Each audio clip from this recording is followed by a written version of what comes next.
Cari amici di Sicilia Magazine, oggi andiamo a scoprire un libro di Eleonora Aragonesi, che è l'autrice, che si intitola Alla ricerca di un sogno, edito da Fratelli Bonanno, un sogno della protagonista di nome Alba che andremo a brevissimo a scoprire. Innanzitutto è un sogno misterioso che non posso rivelare, però io ho scritto appunto il libro per rivelare in maniera celata il mio sogno. Perché Alba sei un po' tu, sei tu la protagonista poi. Sì, sono io. Cosa scopriranno i lettori all'interno delle pagine? È un libro di viaggio innanzitutto, perché appunto anche il nome stesso si intitola Alla ricerca di un sogno, quindi andiamo alla ricerca di questo sogno, di questa ragazza che cerca questo angelo che vede nei suoi sogni e lei è convinta di incontrarlo nella realtà e quindi si mette a viaggiare in qualsiasi parte del mondo, girando le città in vari luoghi, convinta che un giorno riuscirà a trovarlo. Allora, sei un artista a 360 gradi, questa copertina l'hai realizzata tu. Quali sono i tuoi progetti, diciamo, nella vita oltre questo libro? Allora, io comunque prediligo l'insegnamento, infatti voglio appunto insegnare discipline pittoriche, quindi mi sto muovendo anche su questo campo e attualmente sono cultrice della materia di costume per lo spettacolo a fianco della mia professoressa Maria Liliana Nigro. Sei così eclettica che però questo libro avrà forse anche una seconda parte, vero? Possiamo dirlo? Sì, sì, certamente, però già ho scritto il finale della seconda parte perché mi sentivo molto ispirata e quindi diciamo piano piano riuscirò a completarlo. Non capivo cosa fosse avvenuto, il perché di quella trasfigurazione, ma come un messaggio passò d'improvviso per la mia mente.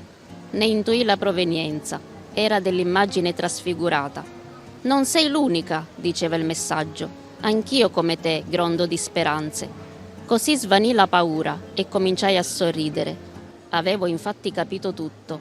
La misteriosa figura, baluginata nello specchio, stava vivendo, quasi del tutto, la mia stessa esperienza e me ne sentivo ad un tempo l'interprete. Dato che tu appunto sei l'autrice e sveli la tua identità, qual è un consiglio che daresti per chi vuole raggiungere il proprio sogno?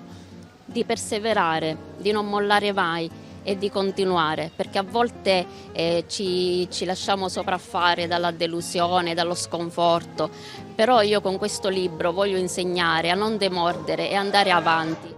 I tempi cambiano e questo libro ci insegna anche che in questo arco di anni la tecnologia si è evoluta e anche il modo di vivere la vita è cambiato. Io quando ho scritto questo libro avevo 19 anni.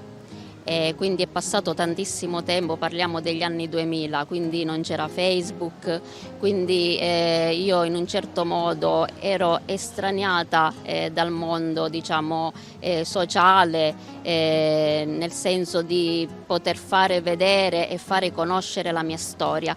Quindi mi sono detta, mi metto a scrivere questo libro, magari la persona che sarebbe l'angelo di Alba, ma era la persona a cui io tenevo tantissimo, magari troverà questo libro, leggerà e scoprirà la mia storia e in questo modo questo è un tramite per conoscermi. Allora Eleonora, per chi vuole, diciamo, acquistare questo splendido libro, dove può trovarlo? Allora, a Catania l'ho portato già in diverse librerie, poi in varie zone della Sicilia come Caltagirone, Piazza Armerina, anche Noto, e poi sono partita appunto per la Toscana perché per me, diciamo, ha un significato importante per questo libro e quindi diciamo che trapela un po' di verità. Quindi ci tenevo tantissimo che il libro potesse essere distribuito anche in quella regione. In occasione della ristampa sto organizzando una nuova presentazione appunto per presentare sempre questo libro, però diciamo con la nuova edizione della stampa.